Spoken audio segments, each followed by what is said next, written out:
Right guys, I'm working on the bike today. I need to do a couple of things. Basically, I need to put in an extra circuit breaker so I can get the maximum amount of power out of the bike. Because at the moment on the highest setting, the power is basically tripping the circuit breaker out. Because I've only got like a 60 or 70 amp circuit breaker, and it actually allows up to about, I think probably like 130 amps as like a peak. But when it gets to the top end of it, I need like 190 amps, so basically I need to put in another circuit breaker in parallel, so that's what I'm going to do today. Right, so first off I'm going to rip the side of the bike off, basically undo these.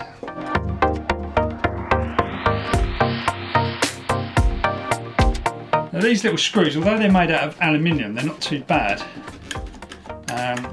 You would have thought they'd be quite soft and they'd thread, but they've actually held up pretty well, and this is super tight. This side frame is so tight because the battery is a little bit wider than it probably should be, but you'll see in a second what I've got inside. For those of you that are interested, check out the other videos. You see more about what's actually inside the bike here. So if I just get the side of this off, be careful of these wires here. This is my charging solution. This charging solution just basically goes straight to the battery via the BMS, which is built inside. So it's just a way of charging it directly and not charging through the speed control, which is for this one. This one's here. So here's my circuit breaker. You can see quite a fat wire going into there.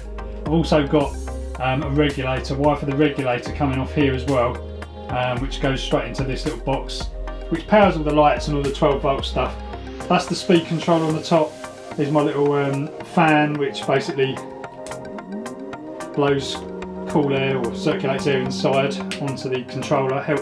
That kind of helps a little bit to just kind of, you know, take a bit of the edge off the controller. I found that with this fan on, even though it's not getting a massive amount of airflow from, you know, the front of the bike, it actually does make quite a bit of difference.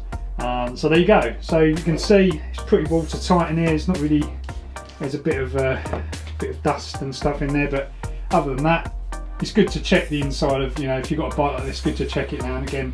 I wash this, I spray a hose on it, and I've had questions about this before, but people saying, you know, how do you get on with washing it? But as you can see, nothing's corroded or anything in here, so you know, these are fairly watertight.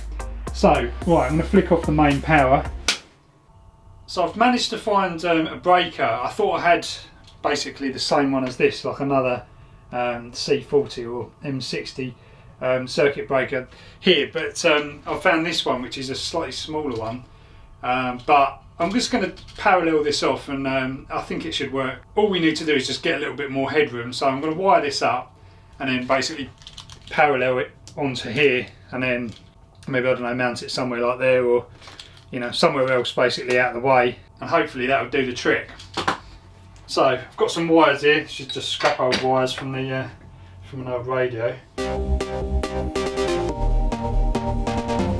This wire should be okay. It's probably not really good enough for huge current for a long time, but I will get some extra thick cable eventually. I just need to test this out and just see.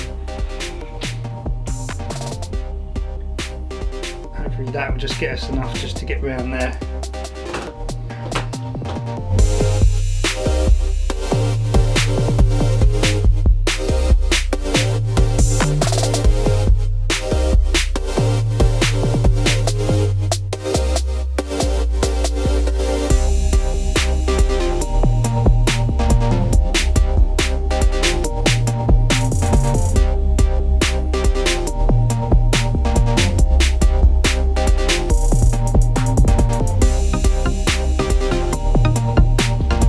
Right, this is actually, I think it's actually fixed onto here, so make sure everything's off. There's quite a lot of stuff connected to this. And what I would normally do is I'd normally stick a bit of heat shrink around all these three wires together to hold them together, but yeah, I don't know why I'm not doing that really, but make sure these connections are really tight. And then basically I want to go in here. I think that's the BMS connector, that one. I'm going to need that at some point. And just go in here, probably fix it onto that like that. And then this wire goes into there. So I'm very carefully going to thread this through here so it at least holds it in. And then wire that into that one there at the bottom. And then hopefully that will give us a little bit more headroom. Got to watch this stuff, guys, because it's basically, this is like 80 odd volts. So you've got a fair bit of power kicking around there. And it's DC as well. I can open that up enough just to slip that in there. Maybe I'll go, let's go on the underside of that. I've only recently started using circuit breakers in these setups. I used to use fuses, but actually since I've been introduced to using circuit breakers, I like it because you can basically just shut the entire power of the bike off. It gives you a little bit more flexibility when you want to work on it, and also it won't mean that you're going to burn a fuse out and you get left stranded somewhere. If you do flick it because the controller draws a little bit too much current, then yeah, it's quite easy just to turn it back on again. Obviously you've got to whip the side of the bike off. It's happened a few times, but you know, it's better than having a blown fuse and then having to worry about trying to get back. So we're wired up. Just make sure these aren't gonna go anywhere. And then I think what I'll do is I'll just stick a little bit of double-sided on the bottom of there, foam tape, and then we should be good to go. Now, sticking stuff to the top of the controller, you know, isn't really the best way to do it, but I haven't really got much room to put it anywhere else, really. This is all very self-build stuff anyway, guys. Yeah, I've tried to make this kind of as factory standard as possible, but you know, this is all everything's an experiment, really. Everything's kind of work in progress. There you go. That's on. A lot of people mount these controllers actually on the bottom of the bike. I've mentioned this before. This controller is waterproof, water resistant, one of the two. So you could actually put it on the bottom in a little kind of cage or something like that. But for me, I don't know. I just wanted it kind of out the way where nothing's going to get, the elements aren't going to get at it. It's tucked away in there. It does heat up a little bit. Hence, I've got the fan, but you know, to be honest, it's kind of fine. And I've only really had like overheating issues, mainly when it's been really, really hot, like sort of 20, 26, 27 plus in the UK, which doesn't happen very often. And then since I installed the fan, you don't really have that issue. So this should be okay. If anything, that might actually help give it more of a little bit of a heat sink. So there you go. And so what we're going to do, I need to charge this before I test it. So just make sure everything's okay. So we're on that single circuit breaker there. So that's all working. And then we can also have both circuit breakers connected as well, which is what I wanted to do. So we've got two circuit breakers in parallel.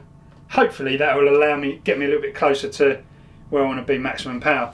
This motor, to be honest, is, you know, it's a 5 kilowatt motor, so you don't want to be kind of, you know, pushing too much power, but it will handle, it seems to handle 14 kilowatts as a burst. You know, basically that's all you need. You just need the brutal acceleration, and then, you know, you're down to sort of normal current levels.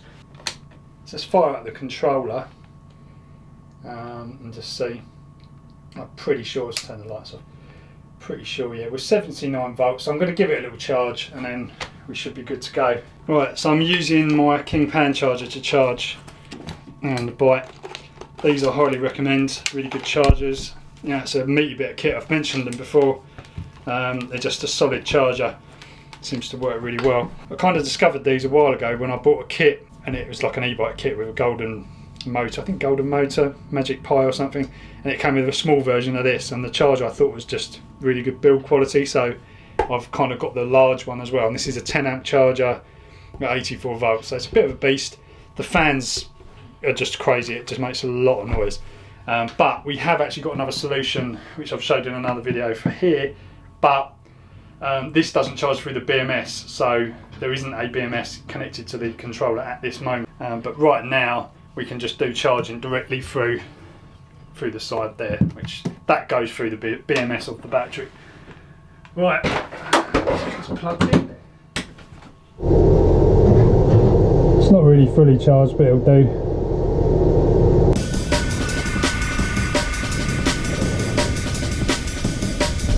So let's see what happens. Stick it in boost mode.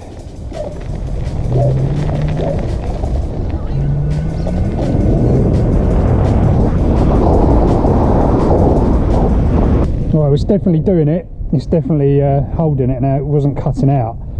So let's just see what sort of maximum power we can actually get. Let's reset. So from the word go, 176 amps. Whoa!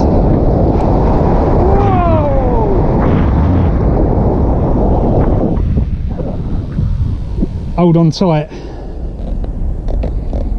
So let's give it a, so let's check what we were getting. So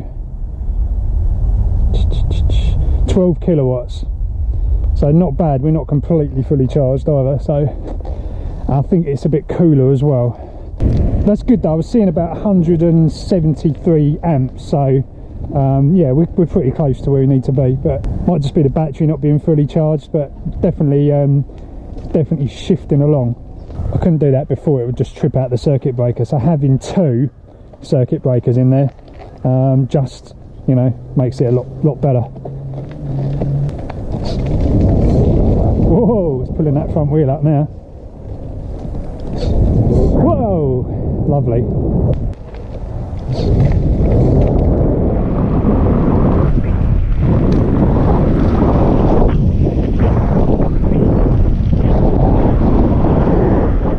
Anyway, looks like it's all working. It's back on charge again. A little bit warm. What you do notice is the phase wires, this wire under here does get quite warm as well. But it's nothing to worry about, it's just warm, it's not really hot. So it's like 12 kilowatts. I've seen higher, I've definitely seen higher on this bike before, maybe with the other speed controller. So yeah, not sure. I think it's down to battery voltage. I think it's definitely down to the battery voltage not being, you know, as high. And maybe it's temperature as well, because the battery's a little bit cooler. You know, it's not able to sort of deliver the full whack. But yeah, that's so much better anyway. At least it's not cutting out on ridiculously, you know, high power.